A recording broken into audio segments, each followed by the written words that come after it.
Hi there, thank you so much again for joining me on this channel. As always, I'm very grateful for all your previous views, likes, subscriptions and shares. October is Black History Month, and in alphabetical order of religion, we'll be looking at some of those individuals who have made a positive impact in their faith communities. First of all is Buddhism. This is Angel Kyodo Williams, a Zen Buddhist priest. Zen Buddhism is a form of Buddhism from Japan. Born and raised in New York, Angel's first encounter with meditation was at a Buddhist retreat center in California. She was also one of the first group of women to actually run and operate a cyber cafe. Now, for the elderly like me, I know what a cyber cafe is, but if you don't, well, what would happen is it was simply what it says on the tin. A cafe, you would go in, have a drink, and also you could book some time on a PC to access the internet. You've got to remember, this was a time before 5G and Wi-Fi, so it was a really big deal at the time. She's a prolific author too, with books such as Being Black and the Art of Living with Fearlessness and Grace. She's particularly keen on introducing the Black community to the principles of Buddhism. Angel is also focused on transformative social change, the idea of breaking down barriers and making sure that things like social injustice are challenged head on. I'm particularly struck here by her words of wisdom. Without inner change, there can be no outer change. Without collective change, no change matters. It works on two levels, doesn't it? First of all, as an individual, that in order to better ourselves, we need to make sure that who we are as a person inside is as it should be, and then that will be reflected in our actions.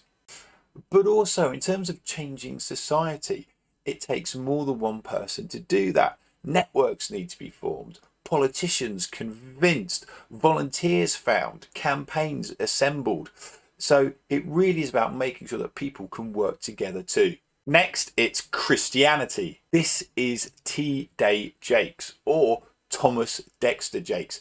He's a minister at a church in Dallas, Texas. It's a mega church, which means it has approximately 30,000 members, which must take a while for the collection plate to go round. Jakes has been involved with some of the most powerful people in the United States of America, least of all American presidents. In 2005, Hurricane Katrina caused a huge amount of damage in some parts of the United States of America. Jakes was accompanied by George Bush as they went to see for themselves the damage that had been caused.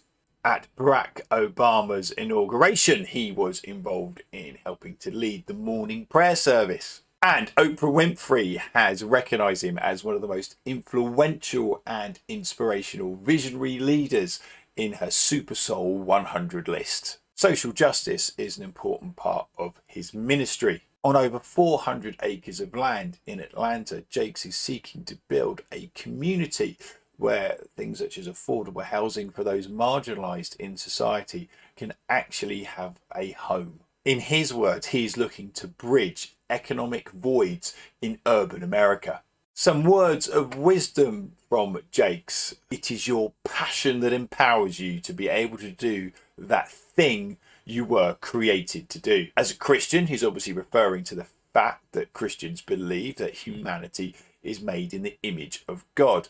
It's the word passion that really sticks out though. It comes from a Latin word party, meaning to suffer.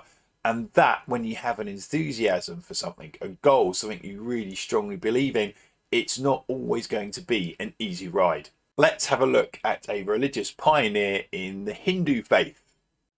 This is Benny J. Tillman, or as he prefers to be known as, Balabhadra Bhattacharya. Balabhadra grew up in the 1950s and 60s in Atlanta, where there was a great deal of racial and social unrest. It wasn't easy, as he says, for being an African American during those times. He grew up in a Christian household and was also an extremely talented musician. His first exposure to the Hindu tradition came in the early 1970s, when he was involved in meditation. He found inner peace and contentment within the Hindu faith. Or as he simply puts it, he says that he finally found it, and that it is the Vedic traditions. Now, the Vedic traditions was something that was actually around before the concept of Hinduism. However, much of its ideas and theology fed into what we know as Hinduism today. It is really important to stress that there are so many different threads and strands to Hinduism that simply going into detail about every single aspect of it would fill up countless hours on YouTube. But I think it's really important to show that rich diversity and to acknowledge it. For his words of wisdom, I have selected Sanatan Dharma is incredible and must be promoted to the world. Sanatan Dharma is a phrase sometimes used by Hindus to describe their faith. It means eternal order, something which is accessible, universal, and inclusive to all.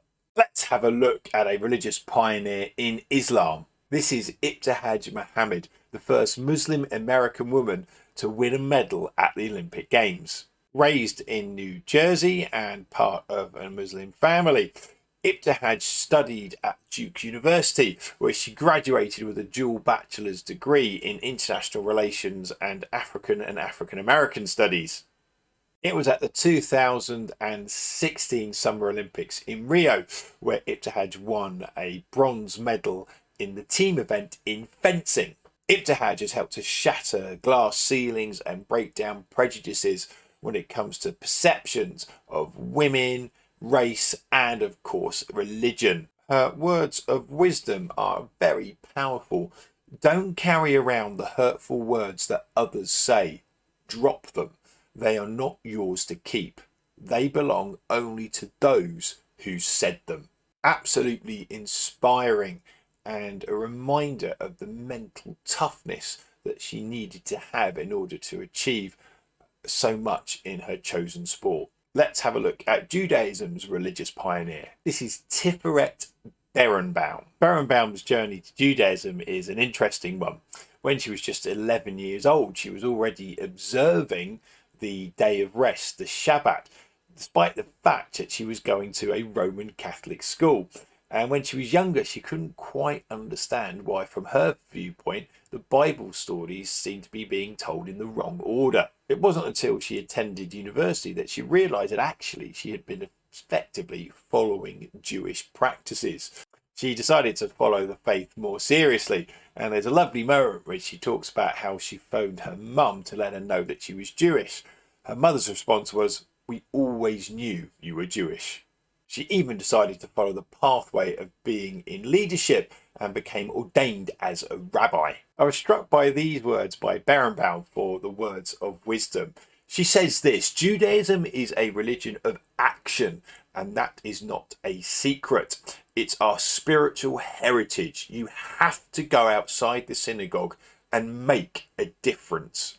It really struck me, this notion of how you need to get outside the synagogue, according to Berenbaum, that the only way you can change the world is to literally go out into the world. It's a nice turn of phrase too, spiritual heritage, marking out the long traditions of the Jewish faith. For Sikhi, I have selected a whole group of religious pioneers, the Kalasingha tribe. They are in Kenya, and you can see Kenya is marked on the map here in the area marked red. The Sikh faith arrived in Kenya during the 1890s. Businessman Kalasingha brought the Sikh faith to East Africa, and there it spread and was adopted. He arrived in British East Africa to set up a construction and hardware business. As a result, the Sikh values spread in East Africa, and the Kalasingha tribe are still there today, practicing the Sikh faith. For the words of wisdom from Sikhi, it seems only fitting to have those from Guru Nanak, who said, "He who regards all men as equals is religious." And I think that's entirely appropriate when considering this is Black History Month. I do hope that this has been of some use and interest. I knew absolutely nothing about any of these individuals when I started putting this together, so it was a personal journey for me as well. If you are able to like, comment or subscribe, then please feel free to do so. However, most importantly, however you mark Black History Month, I do hope that it goes well. Thank you so much for watching and enjoy your learning.